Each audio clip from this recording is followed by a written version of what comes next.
My name is Jonno Chipchase. I'm from Manchester Fighters Academy, MFA, and I've had 38 fights, 17 wins, 19 losses, and a draw. Jonno Chipchase!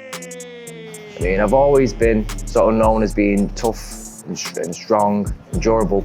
I can kick, I can punch, I can clinch, but my hand power is, for me, the thing I'm probably most known for now. If I was fighting me, I'd be terrified. It'd be horrifying fighting me. Oh God. I'm gonna come forward, I'm gonna try and blow your face off. I love fighting. I can't really get disheartened very easily. So if I was fighting me, I wouldn't know what to do. I say a lot to people and stuff, when we exercise, you know. Exercise like an exorcism. And when I exercise, I feel that more than probably most. It's sort of a therapy for me. And fighting the same, because I've always done it. It's one of those things where if I wouldn't have been doing this, I would have been doing something similar anyway, but just not in the ring. So I'm very glad that I found it, or I'm very glad that it found me. You find that a lot in the game where you see people move from gym to gym, and they'll go to whatever gym sort of will give them and afford them the best opportunities. I'm not like that. I've always stuck with my dad, me and my dad through thick and thin. And I think that loyalty is lost a lot, and for me it's the most important thing. You don't need to go to any other camp, you don't need to go to any other place to be a world champion or to be the best fighter you can be.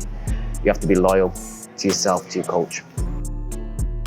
So I grew up in Witherton, which is a cross between Witherton and Fallowfield, right on the edge near Moss Side. And there's been so many fighters that have come out of there. Obviously, like Brendan Loughlane, Kay Musa. These are all people that were just down the road from me when I was younger, you know what I mean? Myself, there's also a lot of other good fighters, like even people like Anton Austin. I see a lot of the time, he's training around my area. There's loads of fighters, there must be something in the fucking water, I don't know. I'm glad that we can sort of, all of us, and particularly those two, particularly Kane and Brendan, they can be as successful as you are in a sport like MMA and show the young ones around that they can be successful. Even just with these two things, that's all you need, you know what I mean? So I'm proud of them and I'm proud of my area.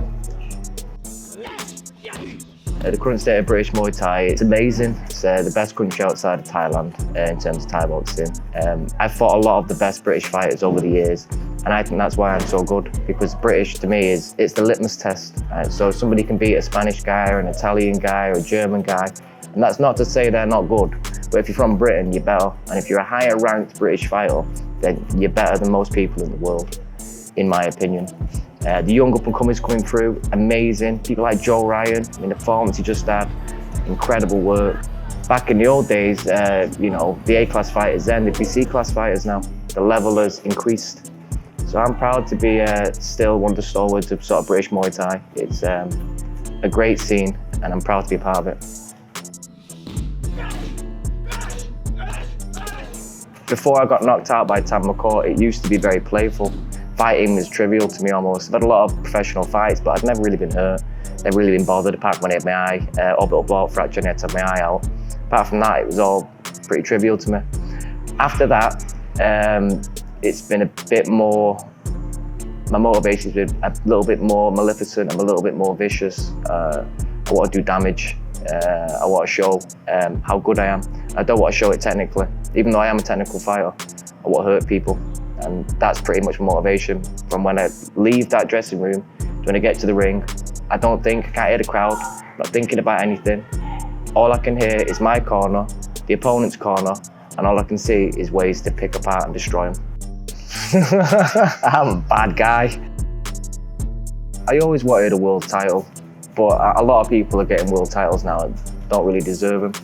So that's sort of, for me, it's diminutized the goals slightly, so I'm not really interested in that anymore. I used to want to be UK #1. I don't really want that anymore either.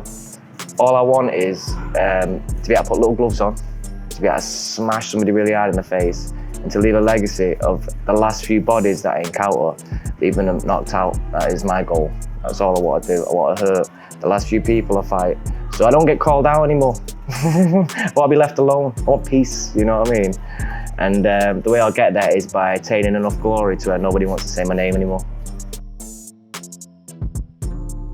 It's one of them where if they changed the fight 2 days before, it would make no difference to me. If somebody else was in the ring, it would make no difference to me. They're all the same. I just see a blank shape that I'm gonna take out is all I'm looking at right now. And it's the same with everybody in the rankings, from number 10 to number 1. If they want it, they can fucking get it.